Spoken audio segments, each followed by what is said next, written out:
You're listening to AI Prism from Seoul Economic Daily.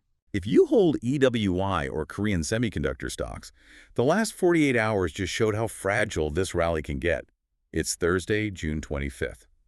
Let's look at what this means for retail investors in Korea. Yeah. Our mission today is to explain how mechanical market forces, rather than actual business fundamentals, are suddenly driving the value of your hashtag KOSPI portfolio. Right. And, I was wondering, is placing single stock leveraged ETFs onto massive market caps, like putting a magnifying glass over an already hot spotlight, guaranteeing someone gets burned? Exactly. I mean, that creates a perfect storm, and we're seeing the burn in the ETF data right now. Well, yeah, because nearly 7 trillion won, which is roughly $4.5 billion US, just flooded into single stock leveraged ETFs on Samsung Electronics and SK Hynix.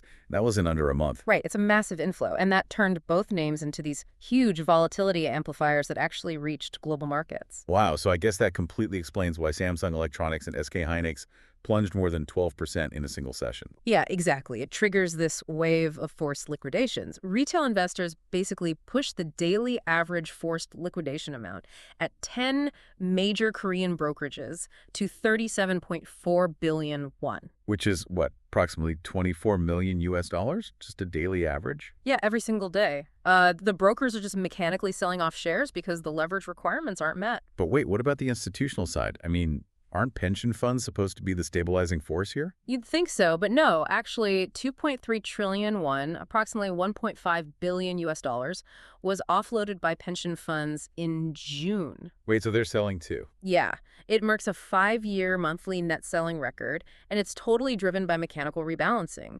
Their risk algorithms see the retail volatility and they just hit sell. Man, that is just a brutal loop. So what actually stops it? Well, policy and corporate action, like Samsung Electronics announced a 90 trillion won, roughly 58 billion US dollars share buyback. Oh, gotcha. So they step in to buy. And that's designed to support shares starting as early as next month, right? Exactly. They have to engineer that floor themselves to stop the free fall. Okay, so bringing this all together, what does this actually mean for the listener right now? Well, going back to that initial stat, the nearly 7 trillion won, roughly 4.5 billion US dollars, that poured into single stock leveraged ETFs. It created a structural volatility layer. And that amplifies every single move in Samsung and SK Hynix. Right. This means holders of ordinary Korean equity positions, including EWI, are absorbing leverage-driven swings and mechanical selling pressures they never opted into.